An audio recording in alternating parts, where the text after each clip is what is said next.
seruput kopi dulu lur. Kita ngobrol santai, tapi bahasanya berat. Di awal tahun 2026, Timur Tengah kembali jadi panggung perang teknologi tinggi. Bukan lagi sekadar jet tempur atau tank di darat, tapi duel antara rudal, drone, dan sistem pertahanan udara super mahal. Yang menarik, dalam beberapa laporan terbaru disebutkan bahwa Amerika Serikat dan sekutunya harus menembakkan lebih dari 800 rudal pencegat dalam waktu kurang dari 1 minggu untuk menghadapi gelombang serangan dari Iran. Angka ini sangat besar, bahkan membuat banyak analis militer mulai bertanya, apakah strategi perang modern sekarang bukan lagi soal siapa paling kuat, tetapi siapa paling tahan secara ekonomi dan logistik.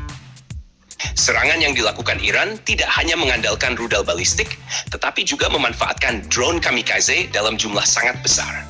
Salah satu yang paling dikenal adalah drone Shahed 136. Drone ini relatif sederhana, menggunakan sistem navigasi dasar dan bahan yang tidak terlalu mahal. Namun ketika diluncurkan dalam jumlah puluhan atau bahkan ratusan sekaligus, drone ini bisa menjadi ancaman serius bagi pertahanan udara negara manapun. Bayangkan saja situasinya. Sebuah drone Shahed mungkin hanya berharga puluhan ribu dolar. Tetapi, untuk menjatuhkannya, sistem pertahanan udara seperti Patriot harus menembakkan rudal pencegat yang nilainya bisa mencapai beberapa juta dolar per unit. Artinya secara ekonomi, satu drone murah bisa memaksa musuh menghabiskan rudal yang harganya puluhan bahkan ratusan kali lebih mahal. Inilah yang oleh banyak analis disebut sebagai strategi cost imbalance atau ketimpangan biaya. Dalam istilah yang lebih santai, banyak yang menyebutnya sebagai strategi membuat lawan boncos. Bukan berarti drone tersebut selalu berhasil menembus pertahanan, tetapi tujuannya adalah memaksa lawan menguras stok rudal pencegat yang sangat mahal dan jumlah produksinya terbatas. Dalam konflik ini, Amerika Serikat dan sekutunya mengandalkan sistem pertahanan udara berlapis. Salah satu yang paling dikenal adalah sistem Patriot buatan perusahaan Amerika. Sistem ini dirancang untuk mencegat berbagai ancaman udara, mulai dari pesawat, drone, hingga rudal balistik jarak pendek dan menengah. Patriot terkenal sangat akurat, tetapi setiap peluncuran rudalnya membutuhkan biaya yang sangat besar. Selain Patriot, jaringan pertahanan udara juga melibatkan sistem lain seperti radar jarak jauh, pesawat peringatan dini, serta integrasi dengan sistem pertahanan milik Israel. Semua sistem ini bekerja bersama untuk mendeteksi dan menghancurkan ancaman sebelum mencapai target. Namun ketika serangan datang dalam bentuk gelombang besar, tantangannya bukan hanya kemampuan teknologi, tetapi juga jumlah amunisi yang tersedia. Jika ratusan drone dan rudal diluncurkan hampir bersamaan, maka sistem pertahanan harus menembakkan banyak rudal pencegat dalam waktu singkat. Disinilah muncul masalah logistik. Produksi rudal pencegat tidak bisa dilakukan secepat produksi drone sederhana. Pabrik pertahanan membutuhkan waktu berbulan-bulan, bahkan bertahun-tahun untuk memproduksi rudal dalam jumlah besar. Bahan baku, komponen elektronik, dan proses pengujian semuanya memerlukan waktu panjang. Situasi ini mengingatkan banyak analis pada perang yang sedang berlangsung antara Rusia dan Ukraina.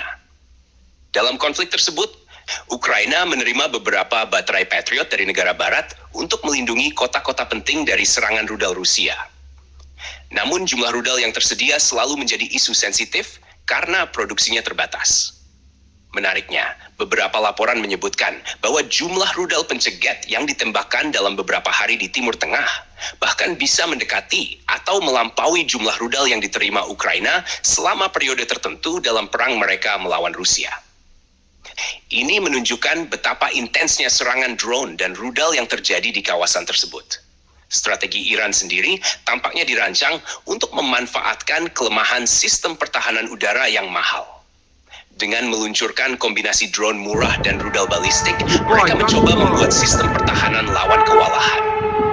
Drone digunakan sebagai gelombang awal untuk memancing tembakan pencegat, sementara rudal balistik yang lebih berbahaya bisa datang setelahnya. Taktik ini sebenarnya bukan hal baru dalam sejarah militer.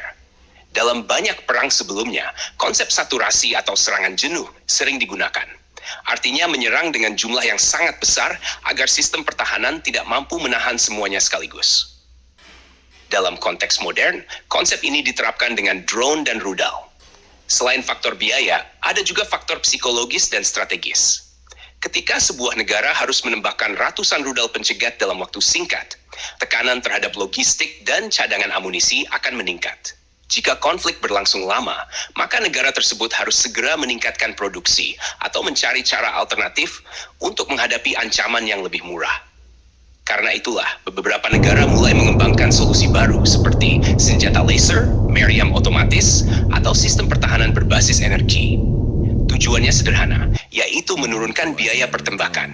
Jika laser bisa menembak drone dengan biaya yang jauh lebih murah di rudal pencegat mahal, sedang menjadi salah satu pertarungan strategi paling unik di dunia militer saat ini. Teknologi baru seperti senjata laser sebenarnya sedang dikembangkan untuk menghadapi drone secara lebih efisien. Sistem ini diharapkan bisa menembak jatuh drone dengan biaya yang jauh lebih rendah dibandingkan rudal pencegat. Namun kenyataannya, teknologi tersebut masih dalam tahap pengembangan dan belum sepenuhnya menggantikan sistem pertahanan udara berbasis rudal. Karena itu, sampai sekarang, banyak negara masih sangat bergantung pada sistem pertahanan seperti Patriot untuk menghadapi ancaman udara berskala besar, baik itu rudal balistik maupun gelombang drone. Konflik yang terjadi di Timur Tengah pada awal tahun 2026 memperlihatkan satu pelajaran penting tentang perang modern. Pertempuran bukan lagi hanya soal siapa memiliki senjata paling canggih, tetapi juga siapa yang mampu mempertahankan stok amunisi dan kapasitas produksi dalam jangka panjang. Drone murah dapat diproduksi dengan cepat dan dalam jumlah besar. Sementara itu, rudal pencegat membutuhkan proses produksi yang jauh lebih kompleks, mahal, dan memakan waktu. Ketimpangan inilah yang kini menjadi salah satu arena baru dalam strategi militer global. Banyak analis pertahanan percaya bahwa pengalaman konflik ini akan mendorong perubahan besar dalam doktrin pertahanan udara di masa depan. Negara-negara kemungkinan tidak lagi hanya mengandalkan satu jenis sistem pertahanan saja. Sebaliknya, mereka akan mengombinasikan berbagai lapisan pertahanan. Rudal pencegat mahal akan tetap digunakan untuk menghadapi ancaman besar seperti rudal balistik. Sementara sistem yang lebih murah seperti meriam otomatis, drone pencegat, atau bahkan senjata laser akan digunakan untuk menghadapi gelombang drone massal. Yang jelas, pertarungan antara drone murah dan rudal mahal ini berpotensi menjadi pola baru dalam peperangan modern. Bukan hanya terjadi di Timur Tengah, tetapi juga bisa muncul di berbagai kawasan dunia yang memiliki ketegangan militer tinggi. Dari sudut pandang strategi militer, situasi ini memberikan pelajaran yang sangat menarik. Dalam banyak kasus, kemenangan tidak selalu ditentukan oleh senjata yang paling mahal atau paling canggih, tetapi oleh strategi yang mampu memaksa lawan menguras sumber daya mereka lebih cepat. Nah, Lur, menurut kalian strategi drone murah melawan rudal mahal ini bakal jadi masa depan perang modern? Atau hanya taktik sementara yang nanti akan digantikan teknologi baru? Jangan lupa subscribe, like, dan komen di bawah sambil ngopi.